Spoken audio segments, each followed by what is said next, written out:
We all know the story of Revelation 2 and 3, the letters to the church. So here's a thing that was always known in the church. Now it's gone. Not some amazing revelation I've discovered and pulled out. It's just something we always knew. Revelation 2 and 3, the letters to the church, rewards those who overcome. Yep, we all know that story. That's those guys who changed their DNA. The 7 overcomes there are changing your DNA. They're the things that man needs to overcome. So we're going to pull up that first picture there. And I took these pictures from a group called Active Christianity. I don't know who they are, but they had some cool pictures. There's 7 promises for overcoming. And you can go read the book of Revelation and see what was good and against them. And Jesus is talking to them. Okay?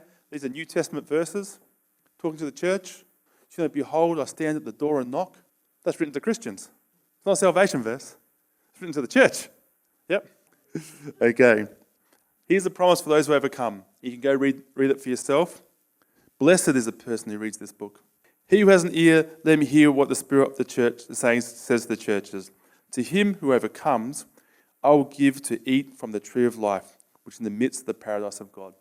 Okay? We can go back through that flame, eat the tree of life, and live forever. It's great to overcome.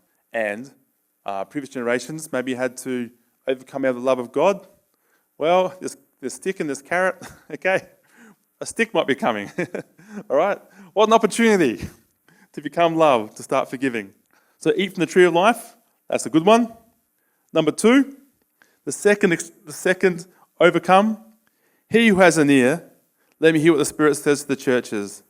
He who overcomes shall not be hurt by the second death. There's no judgment. You've overcome. There's nothing in your body. Okay? There's nothing. You are like him. Your DNA has changed. You are a loving Father. All right, number 3. To him who overcomes, I will give some of the hidden manna to eat. I wonder. That'd be amazing.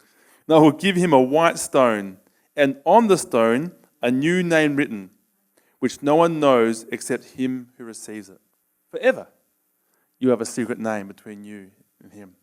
But this is for he who overcomes. Not for he who is saved. It's for he who overcomes. Now, someone says, Jesus overcame for me, so I'm overcome. I say, well, did Jesus clean his teeth for you? Like, do you have to not clean your teeth anymore? Like, that's a logical fallacy, is what I'm saying. There's a chance to respond to the gospel. This great gospel we've been given is to become like Stephen. He got given great power. He wasn't used it to crush people. In fact, he laid his life down for people. I'm not interpreting these things like the white stone. That's between you and God.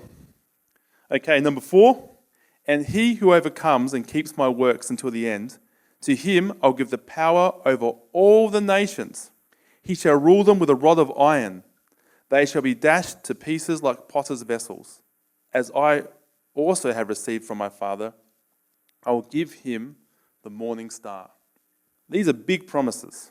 When it says he shall rule with a rod of iron, for him overcomes, Jesus is quoting a messianic psalm. Psalm 2, I believe, from memory. So a psalm about the Messiah, he's quoting about you. He's taken this messianic psalm and said, that's yours now. It spoke of me. I found myself in the scriptures, and now it speaks of you.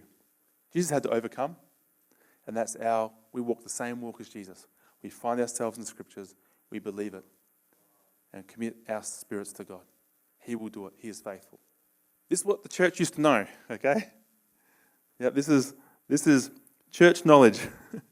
Number 5, he who overcomes shall be clothed in white garments, and I will not blot out his name from the book of life. Wow. But I will confess his name before my Father and before his angels. Okay. Jesus is going to talk about you here. Remember David said, I will not keep quiet in the assembly. Okay. About you, Lord. Favor's been returned. God's going to confess your name before God and all those beings around there. How? By becoming like your Father. That's overcoming. You can read these are more specific, like tolerating Jezebel. Jesus says, you're a great church, you're amazing, but this I have against you. You tolerate Jezebel. Not celebrate, not act, not worship. You let it be there. You cannot tolerate manipulation and control and the killing of the prophets. Jezebel's not necessarily female. It just is in that character story. Yeah. The sixth promise. He who overcomes, I'll make him a pillar in the temple of my God, and he shall go out no more. Oh my goodness. You'll be in the presence of God forever. This is better than having a mansion in the other courts, if you want to look at it that way. Better is one day in that house, yeah, than any place elsewhere. I will be a sweeper in the court of God. For he who overcomes, I'll make him a pillar in the temple of my God, and he shall go out no more. I'll write on him the name of my God and the name of the city of my God, the New Jerusalem, which comes down out of heaven from my God, and I will write on him my new name. So you get your new name, then you get Jesus' new name. Yeah? And the city, Jerusalem, is the city of God. Okay? This is his city. There's lots of cities going on, lots of things going on in what's to come. And you can be in the presence of God, a pillar in that house, forever, by blessing your enemies while they're killing you. You don't have to, that is not exactly, while someone's speaking against you. Anything. You're speaking against you. It's judgment. You can overcome in that moment. Number 7, the last one. To him who overcomes, I will grant to sit with me on my throne, as I also overcame and sat down with my Father on his throne. So Jesus said, I overcame, and I sat down with my Father on his throne. Then you get to sit with me on my throne. There's no girly bride chair, okay? We sit on his throne. There's only one throne. Not a throne for the bride, but he who overcomes sits on Christ's throne.